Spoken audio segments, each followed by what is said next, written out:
On behalf of the Board of Governors of the State University System, I want to welcome Governor Scott to our meeting today. Governor Scott, our board appreciated you coming to our June meeting, and we are honored that you could join us again today. Your continued interest in higher education is evident, and the members of this board deeply appreciate your dedication to the issues facing higher education.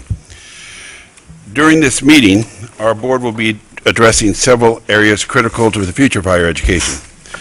Our facilities task force in the last hour received strategic recommendations to address shortfalls in funding for our higher education facilities. We will also hear an update from Budget and Finance Committee Vice Chair Tom Kuntz on the development of a performance-based model. I asked the Budget and Finance Committee to create this model for reviewing potential tuition differential increases after our June board meeting. This board is committed to tackling the difficult issues and looks forward to working with you as the 2013 legislative session approaches. Our board shares with you your belief that higher education is the key to creating the high-wage, high-skilled jobs which will transform Florida's economy. Our focus is not only in providing the highest quality education possible to our students, but also in ensuring the system operates efficiently and provides a return on investment for our students and taxpayers. Thank you again and welcome. Well, thanks for the opportunity to be here. And 2 in a row, right? That's right. That's good. We meet in January. Sorry. Well, thanks for the opportunity to be here. And I guess the first thing is I just want to thank everybody for all you're doing. We have so many things to be proud of with regard to our education system in the state. And probably the biggest thing is we've got so many people that are committed to doing a great job in education. And I know a lot of you don't get paid a lot of money for what you do here. But everybody, I just want to tell you that as governor, it's a joy to be governor of Florida because you can brag about a lot of things. And a lot of things you can brag about is our great education system. There's always things we can do better, but there's a lot of things to brag about. I just want to recognize a couple of people. Senator Dietert is here. I'm not sure where she's, but she is. It's somebody that I've gotten to work with. I've been governor for 22 months, and she's been a great person to work with. She's, just like I am, very focused on education, jobs, keep the cost of living low, the same thing. And Representative Boyd is here. He's like me. He was a newbie 22 months ago. And has had a lot of success. We had a bill together that we worked on to try to should have a very positive impact on auto accident fraud that we got done, which most people didn't think we would get done. So I just want to thank everybody at New College for the opportunity to be here. And so you've got a very good reputation. So congratulations. Also, my chief of staff is here. I don't know where Adam's sitting, but Adam Hollingsworth. Adam has been with me since July, and before that he was the chief of staff for Mayor Payton in Jacksonville, and is doing a great job. And then also I want to recognize Kim McDougall, who works in the governor's office all on education policy. And then Commissioner Pam Stewart and I have had the opportunity to work together a lot, and she's doing a great job. In September, I guess it was, we got to visit a lot of schools, and we got to hear from parents, teachers, students, PTA, union members, superintendents, school board members, and a lot of other individuals just about, they talked a lot about K through 12, but they talk about education and their goals for education. So here's this, running for office, I ran because I was worried about the direction of the country, the direction of our state. I knew from coming from my background, living in public housing, going to community college for a year, joined the Navy at 18, all the things I've gotten to do, I know that we need jobs. And jobs are all tied to education. In my case, any success I've had, any achievement I've had, any opportunities I've had, it's tied that I got an education. And it wasn't easy because for a lot of people like me, my parents didn't have the money to pay for anything. So I was very appreciative that I got the GI Bill, but before that, I was able to get a job so I could pay for education. So if you talk to families across our state, they care about 3 things. And you can talk to almost any family, I think they'll all tell you the same thing. everybody wants a job. I've not met one person in the state that said, I'd like not to work. They all want a job. Two, they're anxious that their child gets a great education because they know that that's the chance to live the American dream. It's very difficult to get anywhere in this country, anywhere in the world, if you can't get an education. And they know the numbers. Like in our state, if you get a 4-year degree, average income is about $44,000. If you don't just get through high school, it's $23,000. So dramatic difference. So I think everybody knows the numbers are dramatic. So one, everybody wants a job. Two, everybody wants a great education for their child. And three, they're frustrated with the amount of taxes they have to pay, and they just want to get value. They're okay with paying taxes if they feel like they got something for it. They want some value. They want it's a trade-off. They are giving us dollars. Anybody in government, they're giving us some dollars, and they want a return for that. They want healthcare safety nets. They want education system. They want a variety of things. But whatever it is, they want to get a return on whatever they give us. And they all think that they're giving us more than they'd like to give us at whatever level. So every area, whether it's our Medicaid program for those that can't afford health care, or whether it's education, or whether it's elder affairs, I think about how can we get value for the taxpayer, how can we provide the service for the individual that needs it, or the family that needs it. And it's really tied to two things. What's it cost, and what's the result? And so everything that I've tried to do is in every agency that we have, say, okay, why are we doing this? Don't just do it because we did it before. What do we want out of this? What's the measurable goal? And then can we do it less expensively? And it's no fun to try to focus on the cost side, but you have to do it. I had the retired CEO of IBM come in to give a talk to some of the leadership in state government. And what he talked about is in their business, he basically has to reduce his cost by 10% a year in and year out. Last week I was up at L3 at a manufacturing plant they have in Crestview. And to keep the business they had reduced their prices 15%. So, it's tough. I mean, it's hard out there. And it's the easiest thing is to spend more money, but there's a lot of pressure on how much things cost. So the way I try to think about everything we do in state government is, what's the value decision? Can we make it more affordable? And what do we want out of it? Now, our university system, our higher ed system, and we're not here to talk about state colleges, but whether you're talking about K through 12 state colleges or universities, we have a lot to brag about. And so I did this in the form of a quiz, but we have, in our state, we have a reputation already, nationwide and worldwide. So just go through some of these, and it just shows you, because it shows you how well we are doing, not that we can't get better. And I like to focus on contests, and I like to win. I have zero interest in losing. I think that we should be number one in almost everything. I mean, I think about our state for a second. You think about it, we have 19 million people. We should be the number one place. We know people want to come and visit here, 90 million people come as tourists every year, and they're going to keep doing that if we do a good job. And they want to live here.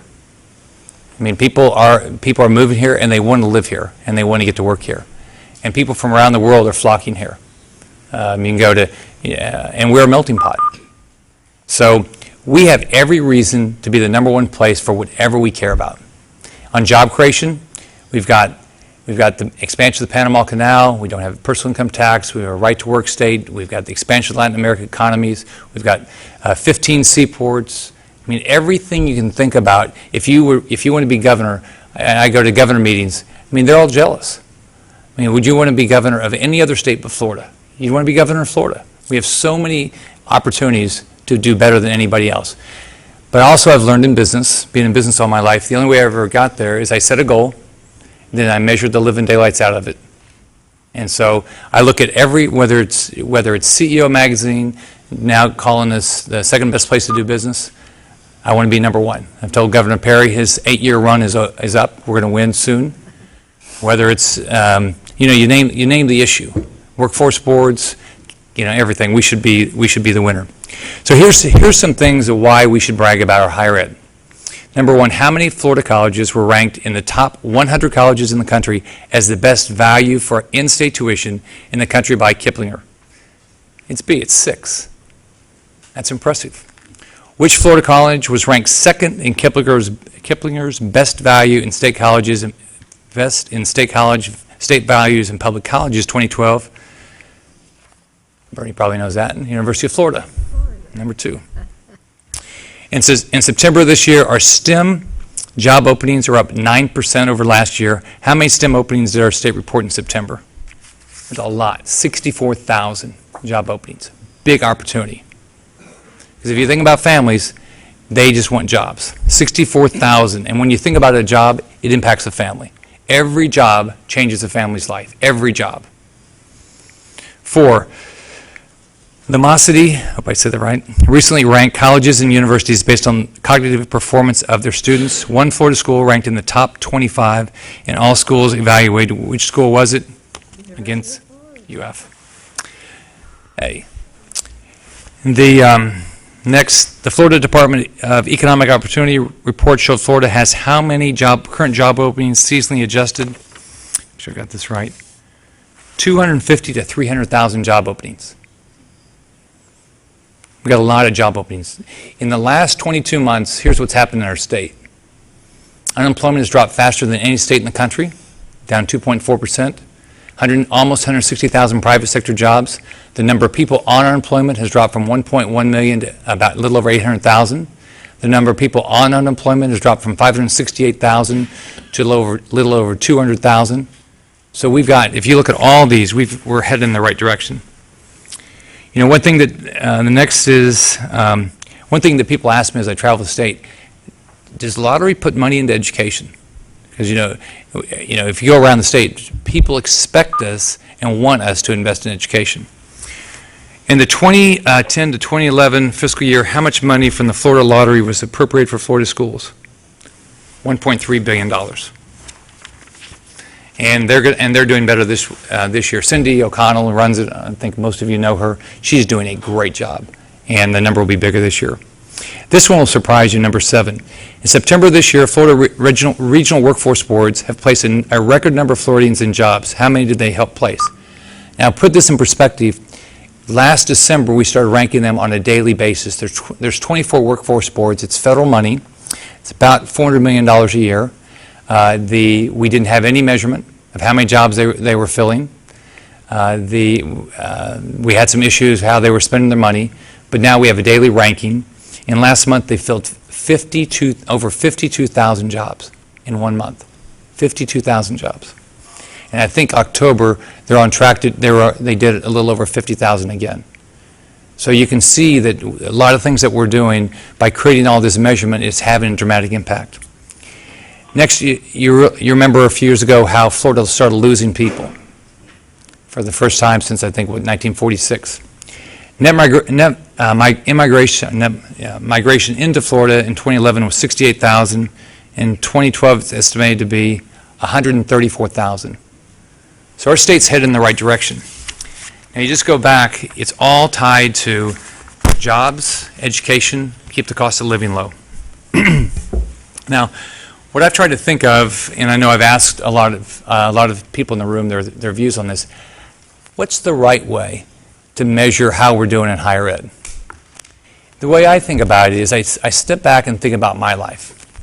In my life, I wanted a job. My father had a 6th grade education. My mom finished high school. My parents I lived in public housing. I wanted a job. And I had, when I was growing up, you didn't have any idea what types of jobs are out there, and there's so many more jobs out there today. But I wanted a job, and I wanted to be able to afford my education. So I try to think about, we need to make sure we put the right amount of money into all, whether it's K through 12 state colleges or universities, but how should we measure them? And the way I think about it is affordability and results. So what are the 3 things that I think are the right things? But my goal is to put these out here and get y'all's feedback rather than In business, what I've always learned is, somebody's got to put out a proposal. It gives a greater chance you get something done, and I don't have any problem with me being right or wrong. I just want to get everybody a job in our state. The first one I have is the percentage of grads who either get a job or further their education. Because what we don't want to do is have individuals finish in our universities, whether it's undergraduate or state college or graduate programs, and they've done it and they think they're going to get a job and there's no jobs out there for them. If you think about it from your standpoint, that would be the most disappointing thing, that you put the time and money into that and then you didn't get what you thought you were going to get. Number two, how much do people make? And number three is what it costs to get the degree. Because if you think about it, it's a return on investment. I mean, if you knew that you're going to spend 10 years and you're going to make very little, no more money, the odds are you wouldn't spend your time or your money doing it. So, one, when they finish up whatever program, did they go on to further their education or did they get a job? Two, how much are they going to make?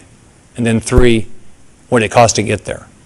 So I think, and my goal is to work with the legislature, and I believe in, and I tell people this, I told people this in business, I think you can, there's plenty of money to invest in whatever works. There's never enough money if it's a bad deal. Now, I believe everybody you elect wants to have a great higher education system. I know I do. Not that it's easy. Anybody that sits in this job, I'm going to tell you how it works. Nobody comes to your office and asks for less money. And everybody asks for more money, or more. They have more ways to solve the problem than they're solving it today. So you pick the issue, they've got an additional way for you to solve it, and they don't want anybody else that's trying to solve it not to get their money also. But not one person has said to me, they really like me to raise their taxes. So here's where our state budget is right now. Here's the positive, and here are the problems.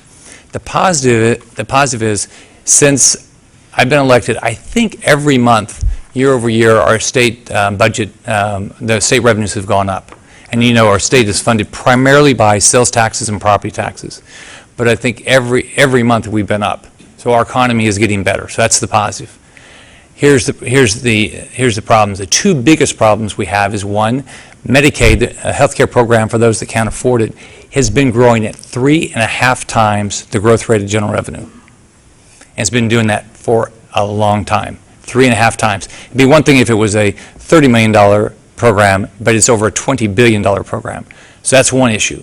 So we've got to figure out a way that we can provide the right safety net for our citizens that can't afford health care, but it's got to be at a price that we can afford to pay for it. So that's one issue. Another issue is we have a pension plan that's over, depending on what the actuaries, there's a new one coming out, but it's over $20 billion, I think it's over $20 billion underfunded right now. And to put that in perspective, the annual revenue in the state is, I think this year will be about $24 billion. So it's almost 100% of 1 year's general revenues. So those are the two big drivers. So the positive is we should be up right now, unless something changes, over $1 billion increase in the collections. What we've got to deal with is we've got to deal with Medicaid growth, and we've had a program that we passed our first session that would help control the growth rate of Medicaid, and still hasn't been approved by the federal government in over a year. And then we've got to deal with the state pension plan, which is underfunded. So. I'm be glad to answer any questions or get any of your, probably be better to get any of your advice.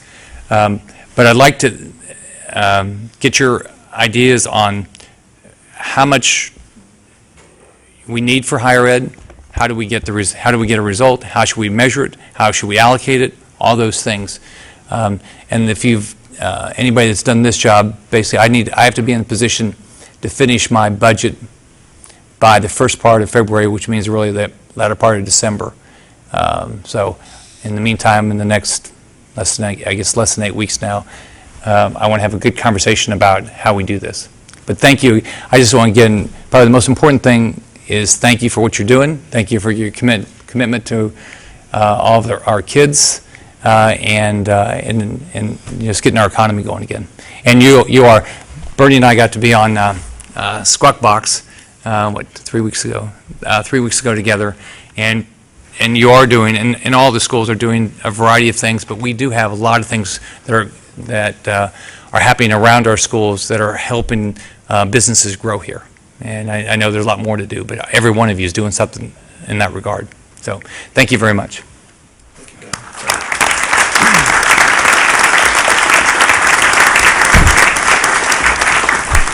Governor, if I think I'll start with a question. And I think the three goals you outlined are terrific. And if you look at the great systems that are around the country, a Texas system or a California system or Michigan or North Carolina, I would guess, but I don't know because I haven't, that they would measure up pretty well on these answers to these questions. Mm-hmm. They also have significant investments in the research side of things, which translates to different measures.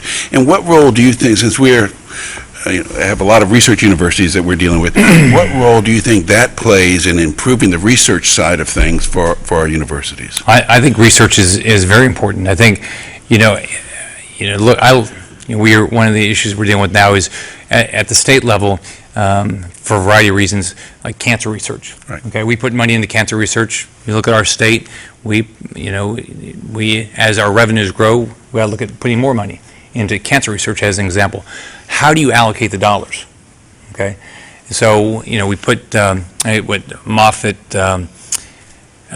University of Miami, UF, I think USF, I think variety have come together and said, what's the right way of doing that? Because what I'd rather do is, rather than make the decision on a what might be perceived to be political, right, let's make it where it said, okay, what's the goal we want? So where should we allocate those dollars? But absolutely, we ought to be putting money into to research. Now, we've got to make sure we get a return on it. That's right. So, but absolutely, and we've the other thing we have to do is figure out how we take any research that because the universities own it. How do we use that, and if we can, commercialize it so we can hopefully make a profit and help put more money back into our system. I got plenty of friends that have done that out in California with the University of California, San Diego. Right. And I know a lot of y'all are already doing that.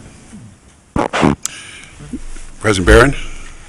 Oh, thank you very much, Governor. And I believe those metrics are good ones and worthy goals, and we should all be working and striving towards them.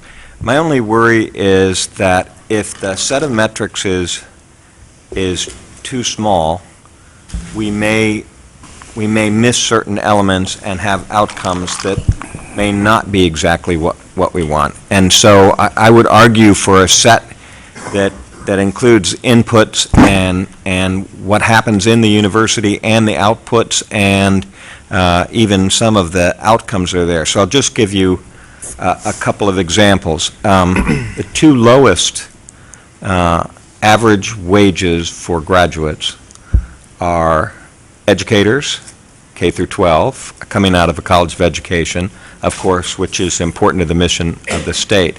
And fine arts is the very lowest. And yet we know that here are extremely talented people, and they go into the fine arts because they're gifted, and this is what they want to do with their lives, but yet their salary is very low. So I wouldn't want to disadvantage in one example something important to the state, and in another example something that's very important to the individual.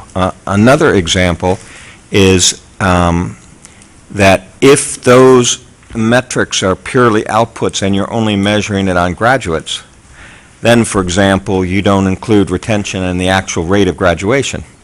So I could accept a large number of students, not graduate them at all, and the metric on my performance would be based only on what came out at the end point, even though that might be a fraction of the number of students that I have. And so that also might change the way we're thinking in terms of how we treat our students, and yet taxpayers are spending an enormous amount of money for that freshman year and that sophomore year, and if they don't graduate, then that also becomes an issue. A third example of it is if we take an example of a commuter school, those graduation rates are different. If you take the example of individuals that are economically disadvantaged nationally, those students are less successful. Now, I'm very proud of the fact that Florida State University has a higher than predicted success rate for economically disadvantaged students that come into the university. But here's a case where you also might be looking at it that your predicted outcome will be worse in a performance metric if you accept an economically disadvantaged student. And so I think these are arguments whereby these three metrics that you've outlined are things that we should be doing. We should have been doing them all along. Right now, I think we're wrestling with how do we even get the data to do this, because it's a little bit of a challenge. A few other states, like the state of Virginia, just completed a survey. It's interesting, Virginia Tech, and William and Mary, the three highest ranked universities, do the poorest, partly because of the types of students that they're producing and what they do. For instance, entrepreneurial students that are self-employed do not end up on the database. So there's challenges on that side. So I think we really need to do this. I really think we need to be able to develop the tools to measure these outcomes. But I just hope that it's a set of broader metrics so that we don't end up actually torquing this system in ways that I don't think most of us would want, while at the same time we see that this is an objective. So it may be that the standard has to be how our students do in fine arts compared to other students financially, rather than just a strict dollar amount, just as an example. But, you know, I for one am more than happy to sign up to these metrics here. Add on to President Barron's comment before you respond is tomorrow we're going to have a little more of this conversation, and what you said, I think there's some validity to that. We don't have all the data. One way to get the data is actually to put it in as a metric where the money's going to flow because of how you perform based on the data. But it's also this is a journey, and I think what you'll see tomorrow is a suggestion on these type of metrics, along with some others that you suggested, whether it's retention rates or graduation rates, so we can get to the right place. And so we have time dedicated tomorrow to talk about that. And just the one on the cost of getting to the degree, Governor, is I'm hoping we can start to celebrate that we're 41st in the country in terms of cost instead of aspire to get to be median. Well, we have time tomorrow to talk about it.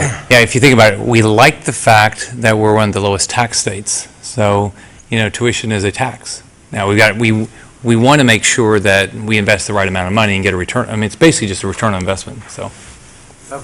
Norman Yes, sir. Tripp. For a couple of years, in the student representative, not Cortez, others, were the only two no votes on tuition increases. Last year, I thought we got into a very embarrassing situation. Frank with you, we didn't let the committee process work, and we didn't have our discussion there, and it got out on the floor. And to be frank with you, those in the public looking at us probably saw us as an embarrassing moment. I, for the first time, voted to just stop the discussion sometimes because it was clear that we didn't have a direction. I feel the same way. I don't know why we're not proud that we make education affordable. I came from the same circumstances as you, and the only reason I'm here is because of the opportunities that I could get. It may be a time to be looking at some of the programs like Bright Futures. It may have been great at its time, but is it now putting money in the hands of people that really don't need it? And therefore, the middle class and the lower middle class, they're being frozen out. I'm very concerned about a teacher that has 3 kids that's trying to get them into college. about a fireman, about a policeman. And that's been my conversation, and I think we're coming around to recognizing that we can't leave a whole sector behind in this state, or we're going to have to fund them in another way. Right. And so I think this kind of conversation is really necessary. I do believe that it's probably archaic that a university has to base its budget a year after. That doesn't work. The budgeting system for the universities, if the business had to set its budget at the end of the year and not before the year, when it didn't really know what its revenues are going to be, it would be difficult. As we've moved more towards a tuition basis, in fact, they do know a little more about what their revenue is, so it's not quite as bad as it was. But I think we're on the right track. And, the other thing we've got to be concerned about, I installed this at FAU, I'm trying to get us to folks here, we keep bringing fees up at every meeting, but we don't add them up. So, well, this is only a cup of coffee today, you know, that's what you hear, and this is just a tank of gas on this fee. But when you add them up, they become like Boston University that has 10% tuition and 90% fees. So I think all of these things, they've got to be bundled together so the student really understands and the public understands what we're really charging for. Yeah, I agree. We've got to make sure that people have this opportunity. I mean, think of how many people, I mean, I'm sure a lot of people in this room had the same issue. It was not easy to get started. And thank goodness we had the opportunity to get an education. So, and look, I think all these things, if you look at around our state today, one of the great things about our state, we're having conversations about all the major issues. You know, we have to. And so I think this conversation about, you know, getting a return on investment, affordability, results, I think it's great. And there's no, I think we start the process right. I'm sure that you'll figure out a way to do it where make sure we get a return. We don't lose the fact that we want people to become educators. We want people to go into fine arts. And we want to make sure that taxpayers' money gets spent well. Other questions? Cortez. Yes. Governor, thank you for being here with us today. As far as the conversation on return on investment goes, I know that us as students, that's one of our initiatives that we're looking to do, or to kind of put that in the forefront of taxpayers' dollars, as well as the presidents of the university. So I was wondering, is there anything that the state does or could do that you think could show taxpayers how much of return the institutions are, the economic development in the regions for each institutions, just so that we can kind of have a better picture, or at least taxpayers anyway, exactly where their money's going, how it develops throughout the state, and sort of what goes on, you know, at the institutions and regionally. So Yeah, you mean per university? kind of per university and as a system.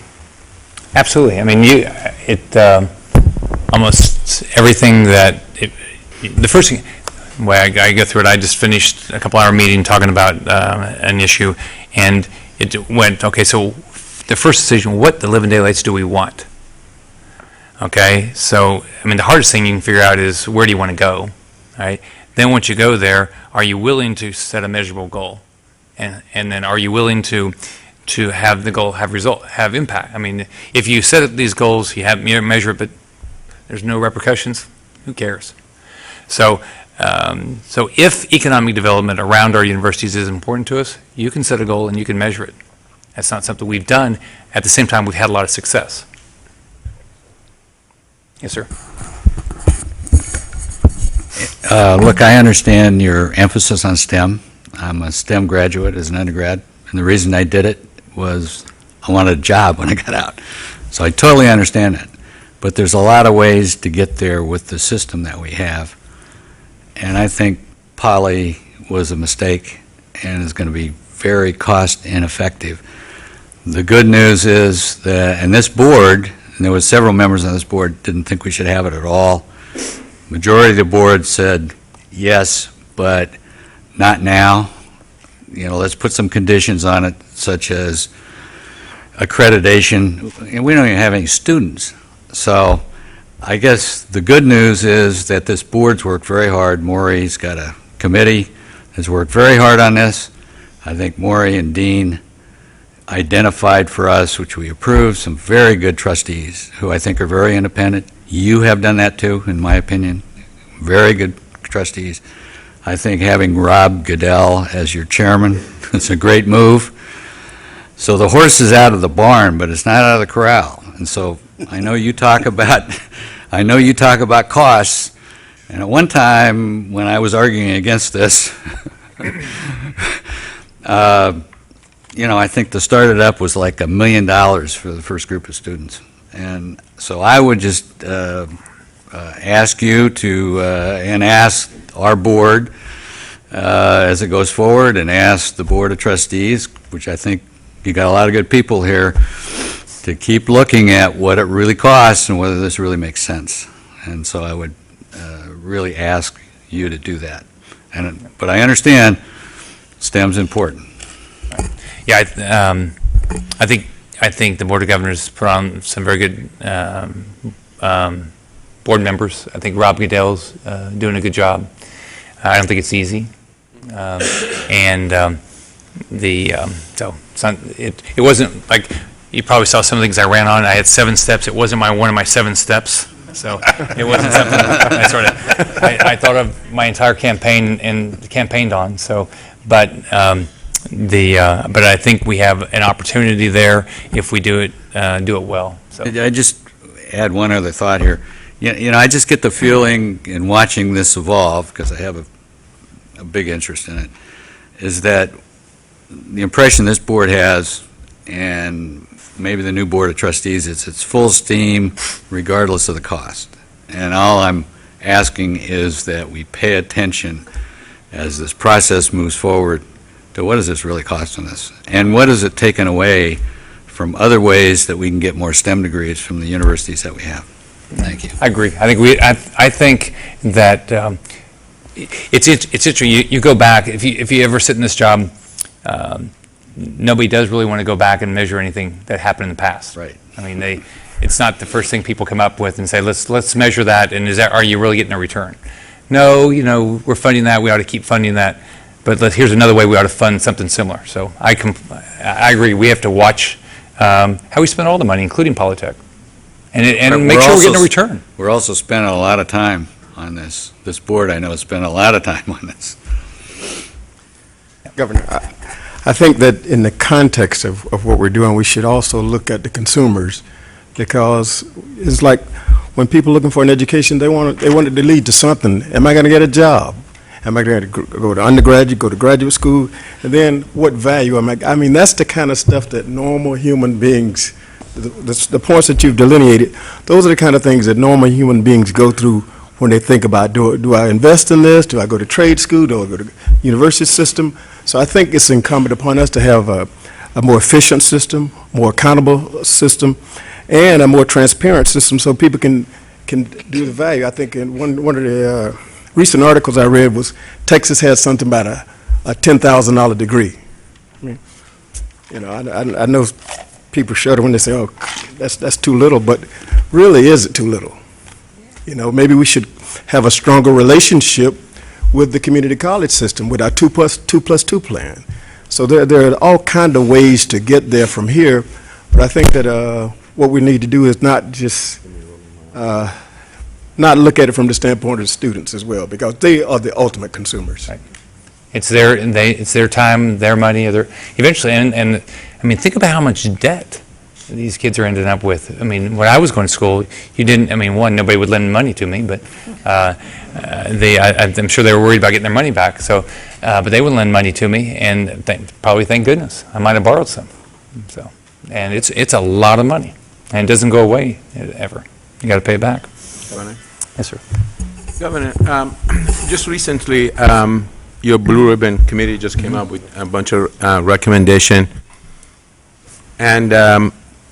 and you see our job is we deal with 11 university presidents, and they have their boards. What do you see as our job, the Board of Governors? Well, here's the way I look at your job. I mean, you're responsible for the university system. It ought to work like a system. We ought to be looking at, where is the state going? Where do we want the state to go? We ought to be making decisions about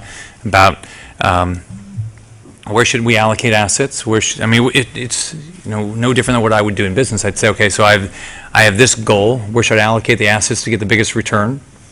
And make sure that we create, as my car said, it's got to be efficient.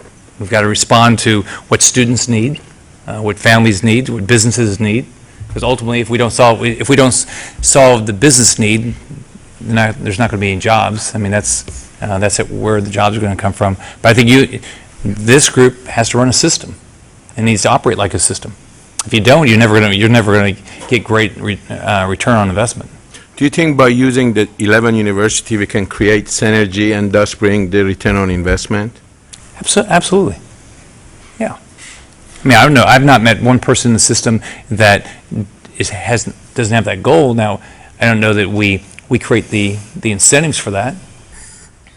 So, so that brings up my question I was getting. Really want to ask. So do you believe in performance funding, meaning the Board of Governors? It does work. It does work. So and it works in everything else. Anybody that's in business knows it works. I mean, just think about something as simple as these workforce boards. Okay, when I came into office, workforce boards we had workforce boards that were.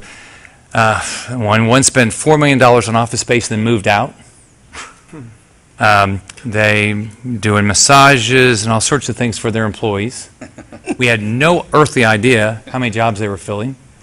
And now, by getting ranked every day, in less than a year, they went from filling very few jobs to 50-some thousand jobs in a state that still has 800,000 people unemployed.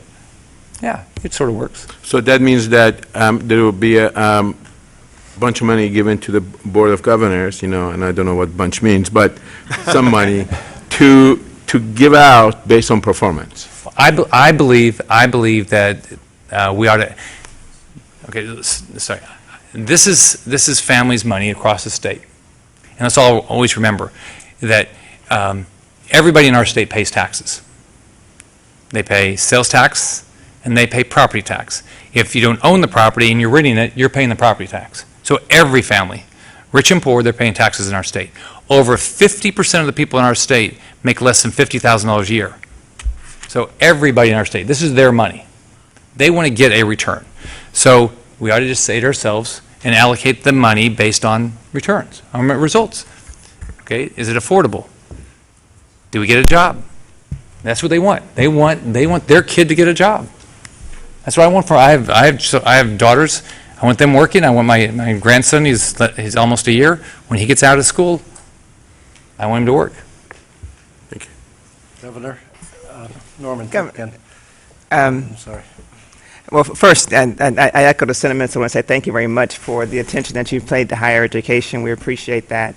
I have a question. I think that there seems to be a philosophical shift, and particularly since we all are appointed by you or someone who's in your office, I'm interested in your position on it, because it's pretty clear to me that if you look at the legislative budget from last year, that there was a belief by legislators that there needed to be a shift and a greater contribution from families to help support higher education. So they say, yes, all of us pay taxes, and we're going to allocate so much.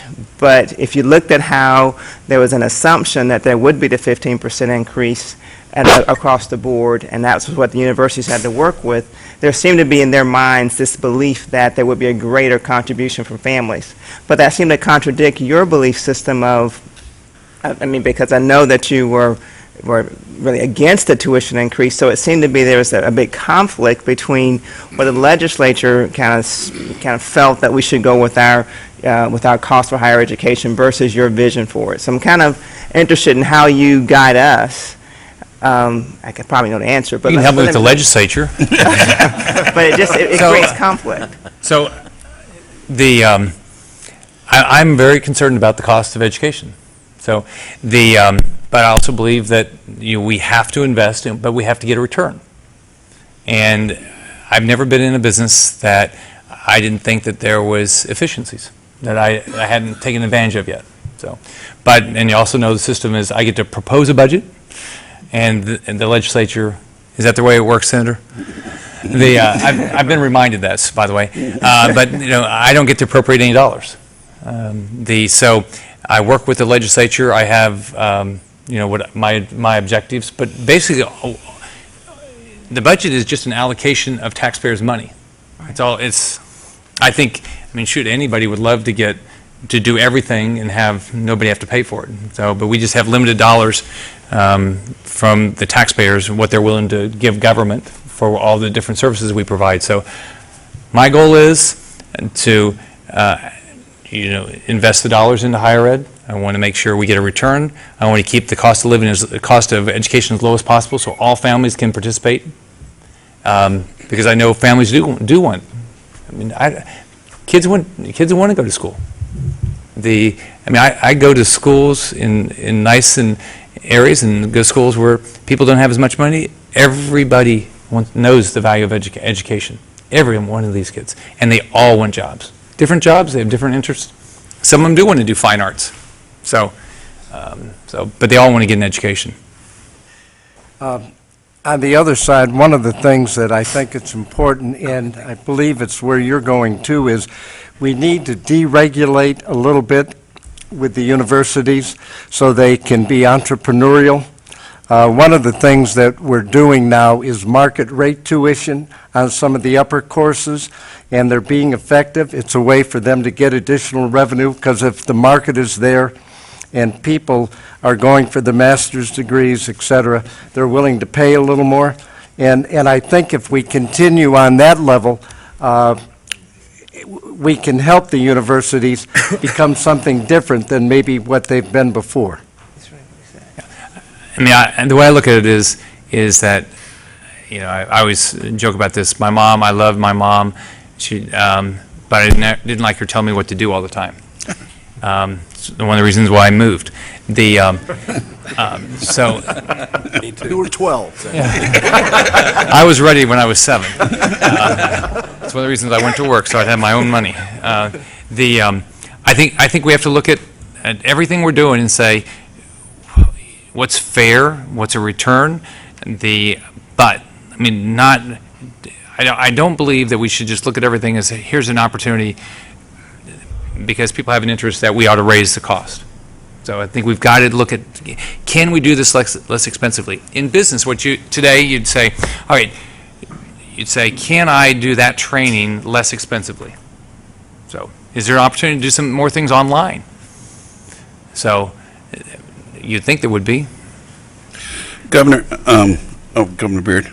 Yeah, Governor, I'm the chairman of the Facilities Task Force, and as you know... That's easy with all the extra money you've had lately. That's right. As you know, but this system has been blessed over the years with PICO, and it's no longer available to us at this point in time, but the best we can tell. I came into government at the right time. Right now, no money.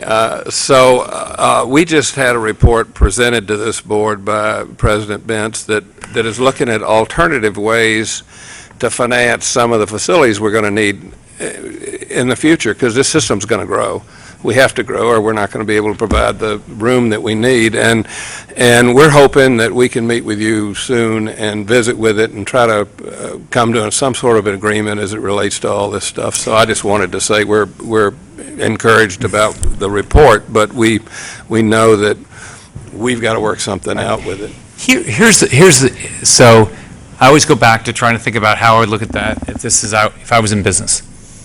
First thing I'd say is, okay, I have all these assets. How well do I utilize the existing assets? Do we utilize these assets well? Can I share assets with somebody else? Can I get somebody else to pay for it? When I started my hospital company, I'd saved $125,000, so I figured out how somebody else would do a lot. Because I bought the first 2 hospitals for $61 million. So I think one thing we have to look at is, one, are we utilizing all of our assets well? What assets could we better utilize or do something different with to get a better return? Will the outside world fund things that they're not funding today? We're looking at that. Yeah, and they should. So, but I look forward to sitting down. Governor, I know you got a lot to do. I have one, the other day I was interviewed, and I talked about the tension that exists between access and affordability and then paying for quality and that tension's always going to exist. In every business. In every single In business. every business, too. And I think the one thing you have a right to demand of us is, to the extent that we ask a taxpayer or a student to pay one more dollar, that for that new dollar, we have to have an appropriate return on we have to, we haven't, in the history of higher education in the state, we haven't had that kind of accountability system.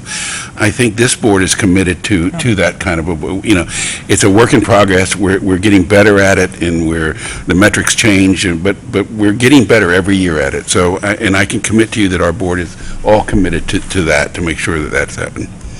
And I've tried to think, any business I've ever been in, I've invested in, run a variety of companies. I can't remember anybody coming to me and said, you know what, I think we ought to spend less money. And so, but my view is, okay, so let's figure out first what the consumer is willing to pay, whoever the buyer is, because it might not matter what I believe in. It's what are they willing to spend money on, and and there's always somebody out there competing with me. And I mean, I've never had never been in a monopoly situation, so I think that I think all this is good. Yeah. I think you do. I think there's a healthy conversation going on, and I'll tell you what you do know about the people that are involved in higher education. They care a lot about students, and do they get jobs? Yep. They know that. That's what the goal is, and they do. I've not met one person that didn't. Well, Governor, we thank you. Governor, we do have a two-system higher education system, 2 levels. Do you think there's a difference in the mission of the state colleges versus the universities? And should the universities have a higher mission of some sort? I know we want job users, but do we want job creators in the future? Well, we do have the state colleges, and we have our universities. I think in some areas they do have different goals, but in some areas they're doing something very similar. I mean, some of them have the exact same degrees that the universities have, which I'm not sure I understand why we do that. No one's explained that to me. But yeah, I mean, you would think there would be different goals, but I don't think that's anyone has done that. I mean, I always try to think about where I am. I said, okay, I'm here, I'm at point A, I want to get to point Z. The first thing is where do I want to go? And then the only thing in the middle typically is money and people. And so if we can define where we want to be, you can solve these 2 issues usually. The hard thing is, where do we want to go? And then, of course, are we willing to measure ourselves to get there? And it's not the easiest thing. Everybody says they like measurement until it's them. Governor, thank you so much. We really appreciate you very much. We'll take a 5-minute break.